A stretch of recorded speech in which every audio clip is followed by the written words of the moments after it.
In Scholars of the South Tigris, players are tasked with acquiring scientific manuscripts from around the world. The issue is these scrolls are in all different languages, so you need to hire translators to translate them from their origin language into Arabic. This is done through the playing of action cards. On their turn, the player will play an action card to one of the action spaces on their player board. The various actions can require specific dice colors, specific values, or both. So to activate the action cards, the players will need to place dice on them. The dice you place can be changed and manipulated in a number of ways. We're going to go over all those ways in detail right now as it's a big part of the game. Each action card has 2 slots for dice. A single die on its own is that color and value, so this is a white 3. You may add a worker of the same color to change the value to 6, so now we have a white 6. You can add a different color worker to a die to change that die's color. So if we put a blue worker on this white 3, we now have a blue 3. Note that when you change the color of dice like this is done virtually and you do not gain a die of that color.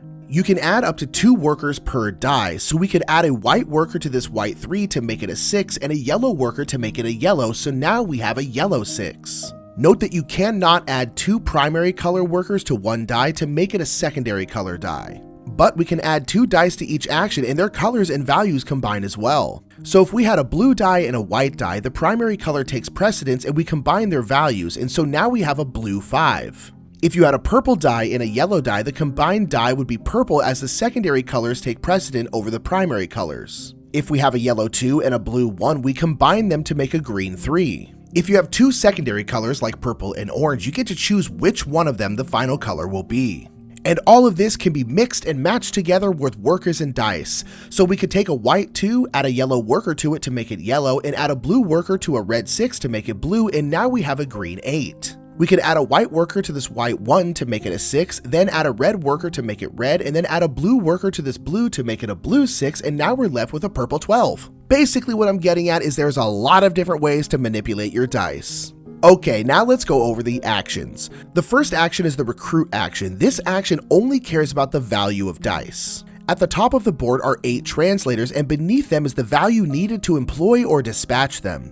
If you dispatch them, you will gain the benefit in the top right of their card, and then they will go to the bottom of their pile. Note that I'm not going to go over all the bonuses and symbols in the game, but they're listed on the back of the rulebook along with a color wheel. You may instead employ the translator, in which case they will turn over and you will place them in one of the rooms at the bottom of the board. You will have to pay the room's cost and you will gain the benefit. This translator is now employed by you, and if someone else uses them to translate a scroll, they will have to pay you 1 silver. The next action is the travel action. Here the value of your dice matters, though the color can matter as well. You will move your marker around the map up to the value of your dice. If you pass over a colored area that matches the color of the die you used, you will get that bonus. If you end your movement on a white space, you will immediately gain that bonus. If you land on a black space, you may move the scroll adjacent to your marker from the map to the Houses of Wisdom. You may place it in any of the 3 guilds. It will cost 4 silver, you will gain a gold, and you'll place 1 or 2 of your influence in that guild. The next action is research. For this action, both the color and the value matter.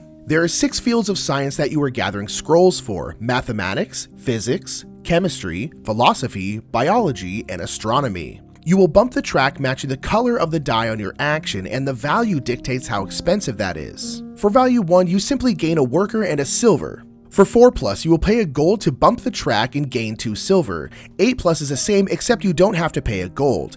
And 10+ and 2 gold gets you 2 bumps and 2 silver. When bumping tracks, if your marker lands on a transparent place, you immediately gain that bonus, whereas the colored spaces will activate during resting, which we'll talk about in a bit. The last action you can do is translate a scroll. To do so, you will need a secondary color die, but the value doesn't matter. You will need a die that matches the guild color of the scroll you are translating. Each scroll has an origin language at the top, and you've got to translate it into Arabic. You do this by paying translators in gold. Each translator speaks 2 or 3 languages shown here. So to get this Chinese scroll to Arabic, we can use this translator to go from Chinese to Greek, this translator to go from Greek to Persian, and then this translator to go from Persian to Arabic. Each translator you use costs 1 gold, but if you're using an opponent's translator or a neutral translator, you will also have to pay 1 silver. Once the scroll is translated, you will gain any instant benefits on it, and it will have endgame scoring on it as well. If a translator ever has gold equal to the amount above their room, they will retire. If that translator is employed by a player, they will take that card and place it under one of their brown actions. This action now has the attached bonus to it and can be activated whenever you take that action. These gray action slots will have multiple actions, and you will choose which one you do when you place an action card there. If you cannot or do not want to play an action card, you can take a rest action. When you rest, you will draw a scroll card from the bottom of the deck and add it to the map, and then you will activate the rest ability on all the action cards you played from left to right. Many of these will allow you to gain income from the various tracks. When doing so, you will gain the benefit from the highest colored space you have reached on that track. Note that you don't activate all the tracks, just the ones you played matching action cards for. The only one you will always activate is Astronomy, as this dictates how many dice you pull out of your bag. Then you will take your action cards back, place dice from your action cards back into your bag, and workers back to the general supply. The game will end when the fourth Caliph card is drawn from the scroll deck. When drawing scrolls, if a Caliph card is drawn, it will be placed here, and then the players with the most influence in the purple guild will take one of their influence and place it on a bonus of their choosing. Then the player who controls the orange will do so, and then the green. The first spot is 3 endgame points, the middle is 1 point and a secondary die, and the third gains you a white die, but you immediately get to retire one of the indicated translators for free. Once the fourth Caliph card is out, you will finish that round and then play one more round. At the end of the game, the players will calculate their scores. You will first see how many more colored dice you have than white dice, and whoever has the biggest difference gains points depending on the player count. Players will then score for their retired translators, from any guilds they control, points from Caliph cards, and for how high they reached on the various tracks. And finally, players will score their various scrolls, and after all that, the player with the most points will win.